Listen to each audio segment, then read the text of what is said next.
Ертеде бір патшаның сарайында райхан гүлдерінің бағы болыпты. Сол бақта бір түп сиқырлы райхан гүлі болыпты.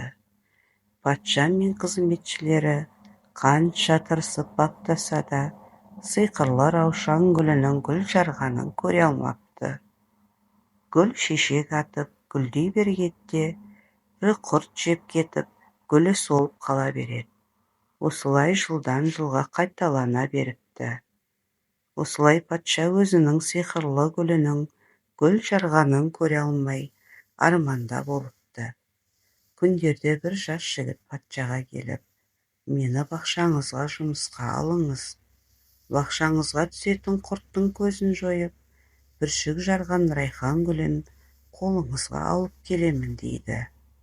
Патша жарайды, қолыңнан келсе байқап көр дейді. Көктем келеді.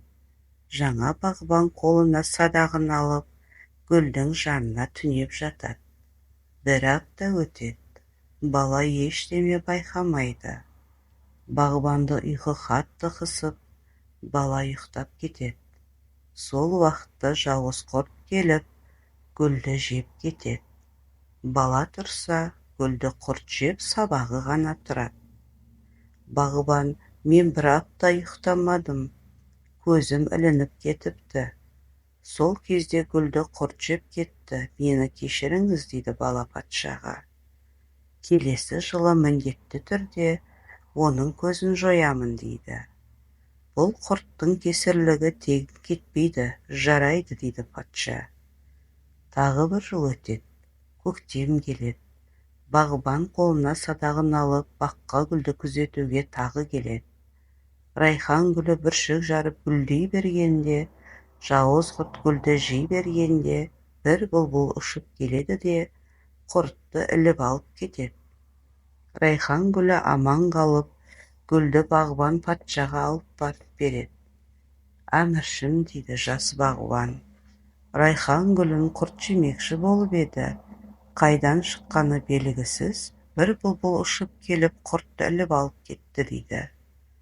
Патша жарайды, бұлбұлдың бұл ісі де тегін кетпейді дейді. Арада тағы бір жыл өтеді. Бағбан райханды күзетуге баққа тағы барады. Оны күндіз түні күзетеді. Райхан гүлі гүлдегелі жатқанда, құрт өрбелеп жеуге бара жатады. Былтырғы бұлбұл құртты іле бергенде, гүлдің түбінен айдаһар шыға келіп, оларды жұтып қояды. Райхан гүлі аман қалады. Бағбан райхан гүлін патшаға апарып беріп, әміршім дейді. Райхан гүлі гүлдей бастағанда, гүлді жауыз құрт жеп қоймақшы болды. Құртты бұлбұл іліп әкетпекші болып еді, айдаһар екеуін де жұтып қойды дейді. Жарайды, бұл айдаһар да тегін кетпейді дейді патша. Арада тағы да жыл өтеді, көктем келеді. Бағбан гүлді күзетуге тағы да баққа келеді. Оны күндіз түні күзетеді.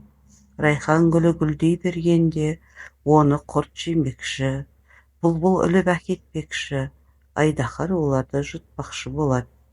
Сол сәтте бағбан айдаһарды садағымен дәлдеп атып, айдаһарды өлтіреді. Бағбан райхан гүлін кесіп алып, патшаға алып келіп береді. Әміршім дейді бала. Райхан гүлі гүлдей бастағанда, әлгі құрт тағы да келеді. Бұлбұл да келеді. Оларды айдаһар жұтып қойды. Мен садағыммен айдаһарды сұлатып түсірдім дейді. Жарайды, бұл сағанда тегін кетпейді дейді патша. Бағбан патшаның жауабына таң қалады. Неге әр жыл осылай жауап бергенін түсінбейді. Патшадан сұрауға қорқады. Сондықтан не болса да ақырын күтейін деп ойлайды. Райхан гүлі бағында патшаның мәрмәр қауызы болатын. Бір күндері қураған ағаштарды кесу үшін ағаш басына шыққан бағбан, патшайым мен оның қызметшілері қауызға түсіп жатқанын көзі шалып қалады. Сасып қалған бағбан, патшайым суға түсіп болсын, сосын түсермін ағаш басынан деп отыра тұрады. Патшайым бағбанды жоғары қарағанда байқап қояды. Сарайға барып патшаға, Мен қауызға шомылуға барып едім. Жоғары қарасам, ағаштың басында бағбан отыр.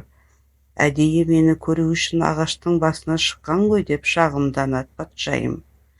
Патша қатты ашуланып жендеттерін шақырады. Жендеттері әміршім не бұйырасыз деп сұрайды. Патша дәл қазір бағбанды әкеліп басын алыңдар деп бұйырады. Жендеттері бағбанды алып келеді. Бағбан не болғанын өзі де түсінеді. Әміршім, маған бір аз сөз айтуға рұқсат бер. Содан кейін не істесең де өз еркің дейді бағбан. Патша жарайды айт дейді. Есіңде ме, мен саған райхан гүлін күзетуге келгенде алғашқы жылы гүлді жеп кеткен құрт туралы айттым. Бұл тегін кетпейді деп айттың. Келесі жылы құрт тіліп әкеткен бұлбұлды айтқанда, бұлбұл да тегін кетпейді деп айттың. Үшінші жылы райхан гүлінің түбінен шыққан айдаһар бұлбұлды құртты жұтып қойғанда, айдаһар да тегін кетпейді деп айтқасың. Төртінші жылы райхан гүлін жемекші болған құрт пен бұлбұлды жұтып қойған айдаһарды атып алғаным үшін маған бұл істің тегін кетпейді деп айттың. Міне сол үшін өз өміріммен қоштасқалы тұрмын. Менің айтайын дегенім, саған да бұл тегін кетпейді дейді. Патша бағбанның тауып айтқан ақылды сөзіне тоқтап қоя беріп, оны өлтірмей жөніне босатады.